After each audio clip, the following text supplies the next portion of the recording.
പ്രസംഗ പരിശീലനത്തിൻ്റെ പുതിയൊരു അധ്യായത്തിലേക്ക് എല്ലാവർക്കും ഹൃദ്യമായ സ്വാഗതം. ഒരു സ്വാതന്ത്ര്യ ദിനാഘോഷ പരിപാടിയിൽ ഒരു അധ്യക്ഷ പ്രസംഗം എങ്ങനെയായിരിക്കുമെന്നാണ് ഇന്നത്തെ വീഡിയോ. ഒരുമ ചാരിറ്റബിൾ ട്രസ്റ്റാണ് സ്വാതന്ത്ര്യ ദിനാഘോഷ പരിപാടി സംഘടിപ്പിച്ചിരിക്കുന്നത്. അതിൻ്റെ ഉദ്ഘാടകൻ കേരളത്തിൻ്റെ റവന്യൂ മന്ത്രി ശ്രീ എ പി അനിൽകുമാർ. അങ്ങനെ അധ്യക്ഷ സ്ഥാനത്തേക്ക് ക്ഷണിച്ചു. സ്വാഗത പ്രാസംഗികന്റെ പ്രസംഗത്തിന്റെ അവസാനത്തിൽ അധ്യക്ഷൻ ക്ഷണിച്ചുകൊണ്ട് സ്വാഗത പ്രാസംഗികൻ പ്രസംഗം അവസാനിപ്പിച്ചു. അങ്ങനെ അധ്യക്ഷൻ സ്റ്റേജിലെത്തി. നമസ്കാരം. ഈ പരിപാടിയുടെ ഉദ്ഘാടകൻ കേരളത്തിന്റെ റവന്യൂ മന്ത്രി ആദരണീയനായ ശ്രീ എ പി അനിൽകുമാർ അവർകളെ, ഈ പരിപാടിയുടെ മുഖ്യ പ്രഭാഷണം നിർവഹിക്കുന്ന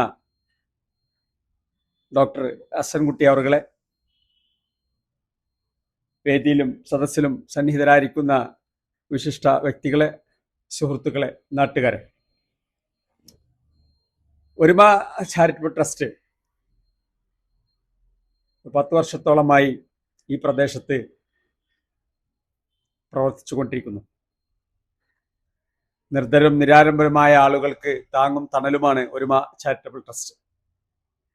ഭക്ഷണമായും മരുന്നായും മാസാമാസങ്ങളിലും അല്ലെങ്കിൽ അത്യാവശ്യ ഘട്ടങ്ങളിലൊക്കെ തന്നെ അത് പല രീതിയിൽ വിദ്യാഭ്യാസ രംഗത്തും ആരോഗ്യ രംഗത്തൊക്കെ തന്നെ അതിൻ്റെ പ്രവർത്തനങ്ങൾ, അതിൻ്റെ പ്രവർത്തകർ സജീവ സാന്നിധ്യം പ്രവർത്തിച്ചു കൊണ്ടിരിക്കുന്നു.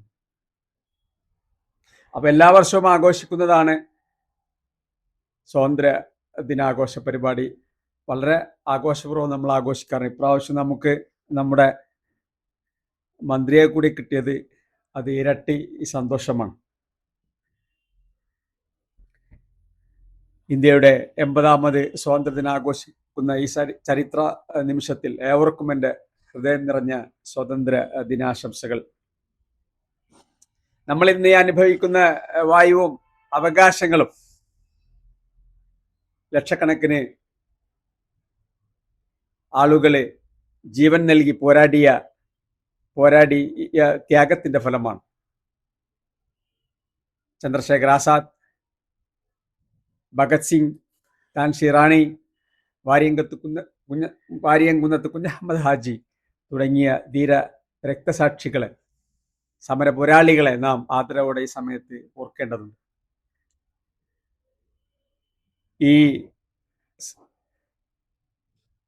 ഇതിന്റെ മുൻനിരയിൽ നാം ഓർക്കേണ്ടത് നമ്മുടെ മഹാത്മാഗാന്ധിജിയെ തന്നെയാണ്, രാഷ്ട്രപിതാവായ മഹാത്മാഗാന്ധിജിയെ തന്നെയാണ്. ആയുധങ്ങൾക്ക് പകരം അഹിംസ, സത്യാഗ്രഹം എന്നീ ആയുധങ്ങൾ കൊണ്ട് ബ്രിട്ടീഷ് അധിനിവേശത്തെ പ്രതിരോധിച്ച മഹാനായിരുന്നു അദ്ദേഹം. ഉപ്പു സത്യാഗ്രഹം,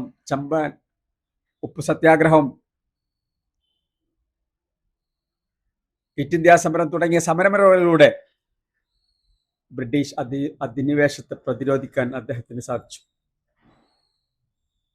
ഞാൻ ദീർഘിപ്പിക്കുന്നില്ല, നമുക്ക് പരിമിതമായ സമയമാണുള്ളത്. അതുകൊണ്ട് തന്നെ ഈ പരിപാടി ഔപചാരികമായി ഉദ്ഘാടന കർമ്മം നിർവഹിക്കുന്നതിന് വേണ്ടി കേരളത്തിൻ്റെ റവന്യൂ മന്ത്രി ശ്രീ എ പി അനിൽകുമാർ അവർകളെ ആദരപൂർവ്വം ക്ഷണിച്ചുകൊണ്ട് ഞാൻ എൻ്റെ വാക്കുകൾ ഉപസംഹരിക്കുന്നു. നന്ദി, നമസ്കാരം. ഒരിക്കൽ കൂടി എല്ലാവർക്കും സ്വാതന്ത്ര്യ ദിനാശംസകൾ. നിങ്ങളുടെ സ്വപ്ന ഭവനങ്ങൾക്ക് നൽകാം വർണ്ണങ്ങളിൽ ചാലിച്ച ആധുനിക കർട്ടനുകൾ. 27 വർഷത്തെ സേവന പാരമ്പര്യവുമായി ആൽഫാൻ കർട്ടൻ നിങ്ങളെ സ്വാഗതം ചെയ്യുന്നു. Alfan curtains, Kalikavu road, Wandoor.